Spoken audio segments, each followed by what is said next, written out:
Graças a Deus você é homem. Seja bem-vindo ao nosso devocional DHPH, de Homem para Homem, do CMN Hombridade aqui da Universidade da Família. Suponha que, de alguma maneira sobrenatural, você fosse capaz de se lembrar de cada uma das coisas importantes que você realizou na vida.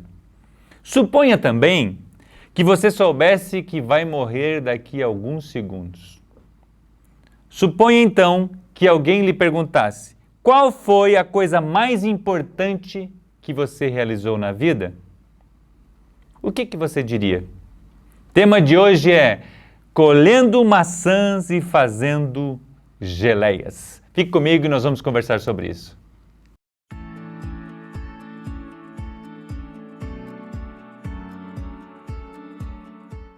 Devocional na Estrada, meditação para homens. Eu gostaria de iniciar esse devocional sendo muito franco com você, porque fui muito confrontado. Pois creio que preciso melhorar em alguns pontos da minha vida pessoal em relação àquilo que nós iremos conversar neste devocional. Aliás, cada semana tem sido um aprendizado para mim.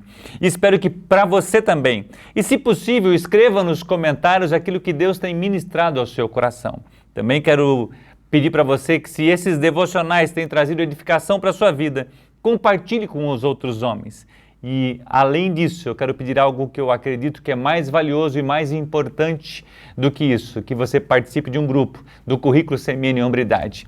Porque o devocional é uma degustação, é uma palavra para você, mas o currículo é uma caminhada em busca da hombridade. Por quê? Hombridade e semelhança a Cristo são sinônimos. Nós temos alguns objetivos com isso. Eu quero que você alcance a medalha, eu quero que você alcance a espada, porque a espada é quando você vai ser comissionado como um homem guardador dos princípios da palavra de Deus. Tudo isso com o objetivo, quero repetir, hombridade e semelhança a Cristo são sinônimos.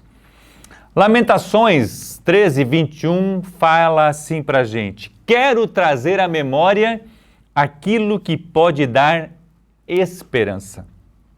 Então, qual seria as suas respostas às perguntas que nós fizemos? Diria que foi um homem de sucesso? Alcançou alguns milhares de reais ou de dólares? Foi um excelente empresário, um excelente funcionário, se aposentou bem, está realizado? Foi um dedicado diretor de escola, pastor, médico ou técnico de alguma coisa? Que fez invenções ou descobertas em informática, na genética, na botânica ou na robótica, ou seja, foi um homem importante? E com relação à sua família?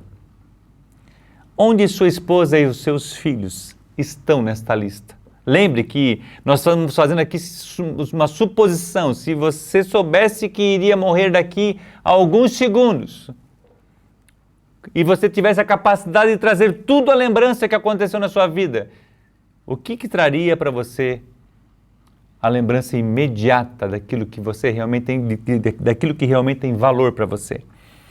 A sua família, eles o consideram um líder espiritual?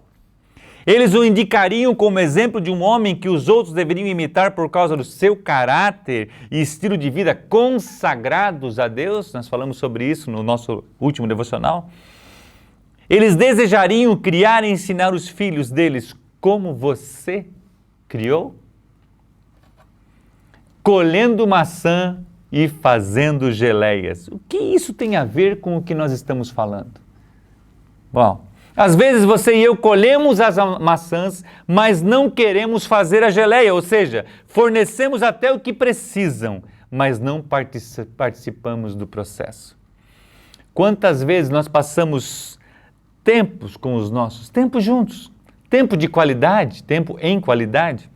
Lembre-se, tempo de qualidade não substitui tempo em quantidade. Confesso que às vezes tenho colhido maçãs, eu, Marcos, mas não tenho feito as geleias. E preciso melhorar muito nisso. Hoje ainda pela manhã conversei com a minha esposa, cheguei quando estava preparando esse devocional, falei assim: amor, eu tenho colhido maçã, mas não tenho feito geleias muitas das vezes. E eu quero te pedir perdão. E ela ficou perguntando, mas peraí, não estou entendendo. Eu quero escolher passar mais tempo com a minha esposa e com a minha filha. Mesmo que seja não fazendo nada, sabe? Mas gozar da companhia delas. Às vezes colocamos as coisas na frente das pessoas que mais amamos e as nossas ações são antagônicas. John Lewis compartilha sobre o verdadeiro amor neste devocional. Quantas vezes você fala para os seus que os ama? Como você define amor? Nós homens, muitas vezes, nós entregamos a maçã, nós entregamos os recursos, nós damos toda a provisão e às vezes você olha para o lar que está todo desconcertado e fala assim, eu não entendo. Eu trago tudo, eu dou casa, eu dou roupa, eu dou comida, eu dou passeio, eu dou carro, eu dou melhor uniforme.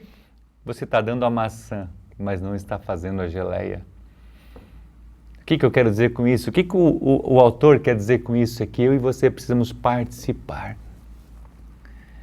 Que eu e você precisamos estar juntos. E a palavra que ele usa para definir o amor é altruísmo. O que é altruísmo?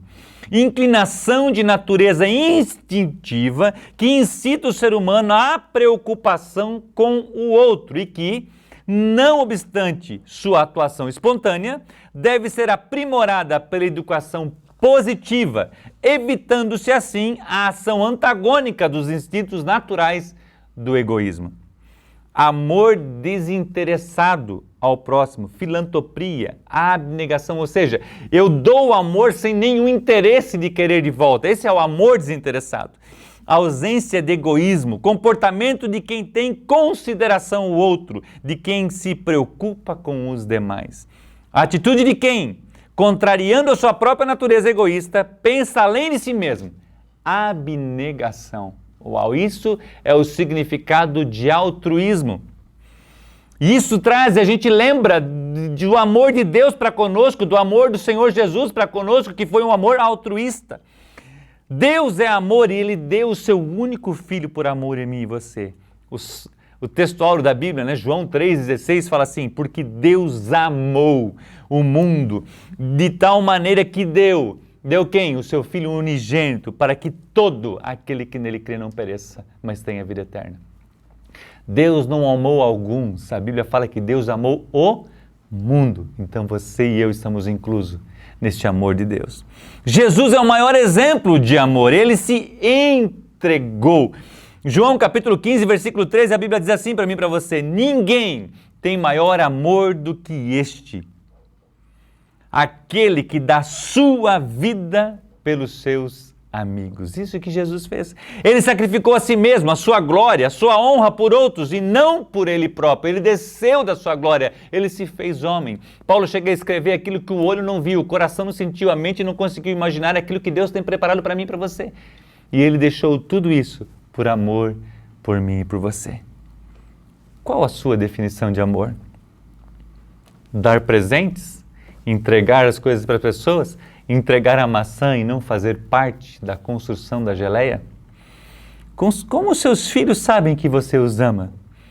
Pelo que você diz ou pelo que você faz? O Edin Cole escreve num dos livros, ele fala assim que muitas vezes a nossa família não consegue nos ouvir porque as nossas atitudes falam mais altos do que as nossas próprias falas. Agora tem um texto, a gente falou de João 3,16, que fala do amor de Deus, mas a primeira carta de João 3,16 fala assim pra gente, nisso conhecemos o que é o amor. Jesus deu a sua vida por nós e devemos dar a nossa vida por nossos irmãos. Uau! Entregar-se à sua esposa e aos seus filhos também significa passar tempo falando sobre Jesus, orando, memorizando versículos, com eles todas as manhãs e noites, todos os dias da semana, ou seja, o tempo todo. Deuteronômio 6, ao deitar, ao andar, ao levantar, ao caminhar, em todo o tempo, eu e você ensinando o princípio do amor de Deus, com palavras e com atitudes. Se perguntarem para os seus filhos, presta atenção, o que o seu pai mais gosta? Qual seria a resposta mais rápida deles? Chegasse para o seu filho e perguntar assim, o que o seu pai mais gosta? Será que ele falaria o seu time de futebol? O seu trabalho? O seu lazer? O seu ministério? Seu dinheiro? Um bem que ele comprou? O barco? A bicicleta?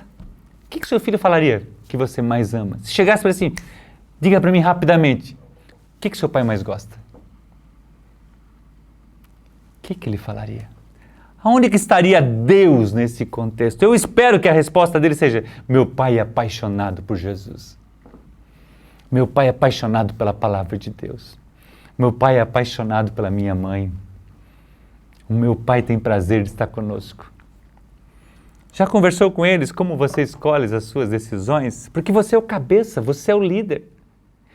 Porque você está treinando, você está ensinando, você está caminhando com eles. Então você já passou para eles como homem, como pai. Lembra que é na estrada meditações para homens que viajam. Aquilo que você medita, aquilo que você capta, aquilo que você traz. Pois nesse processo ele quer aprender com você como ele vai tomar as decisões lá na frente. E você tem investido tempo com isso? Dedique tempo com Deus. Dedique tempo com a sua família, pois não sabemos quanto tempo ainda teremos com eles. Então, aproveite com intensidade e intencionalidade. Intensidade é frequência, é você fazer aquilo com muita frequência, diligentemente, com intensidade, com um coração. Você está ali de corpo, alma e espírito, porque muitas vezes eu e você estamos com o nosso corpo ali, mas a cabeça no trabalho, nas situações que eu tenho que resolver, nas contas que temos para pagar. Não estou falando para você ser irresponsável. Eu estou falando que eu e você, como homens, precisamos entender que a nossa esposa e que os nossos filhos querem a nossa atenção, olho no olho. Quantas vezes eu vou conversar com a minha filha ela pergunta para mim, pai, você está olhando para mim? Por isso que eu falei no início desse devocional como eu fui confrontado. Porque às vezes a gente toma aquela ação assim, que quer resolver a situação para ficar livre daquilo, para atender no momento e já correr atrás daquilo que você precisa fazer. Como é que eles se sentem com isso? A mesma coisa com a esposa. Por isso que eu me senti colhendo maçã e não fazendo as geleias em algumas vezes da minha vida. Sabe, de você estar lá junto e às vezes você quer fazer outras coisas, eles querem justamente que você esteja assistindo lá, minha filha gosta muito de assistir o MasterChef, com ela lá junto e às vezes eu não estou. E eu poderia estar, eu preciso melhorar nisso. Por quê? Porque ela quer a minha companhia, ela quer que eu esteja junto, a minha esposa quer que eu esteja junto do lado dela. É fazer a geleia. Por quê? Porque colher a maçã você colhe rápido, você pega da árvore e você vai lá e coloca em cima da mesa, você coloca em algum lugar. Mas fazer a geleia é descascar a maçã, é tirar a semente da maçã, é bater a maçã, é aquecer a maçã, é colocar os ingredientes, é esperar o tempo de cocção, o tempo de cozimento, é fazer todo o processo junto. Por isso que eu achei tão interessante esse tema, colhendo maçã e fazendo geleia. Eu quero perguntar para você, você passa mais tempo colhendo maçã ou fazendo geleia? Uma coisa importante, vencedores não são aqueles que nunca falham, mas os que nunca desistem. Eu não quero aqui apontar o dedo para você. A gente não pode voltar atrás daquilo que a gente fez, no sentido de consertar algumas coisas, mas a gente pode se arrepender, pedir perdão e começar a partir de hoje. Ser intencional, ser intenso, fazer a geleia, participar da família.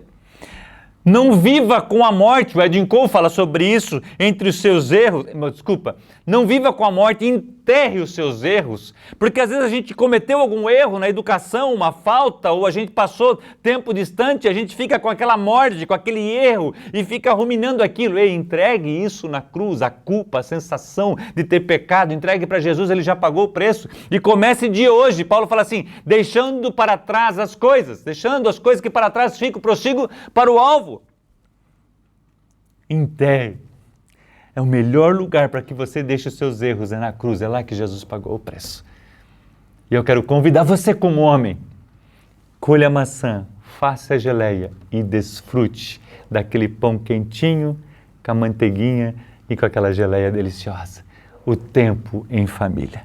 O nosso próximo devocional terá o tema Ame o Senhor com todas as suas forças. Graças a Deus que você é um homem. Que Deus te abençoe e um grande abraço.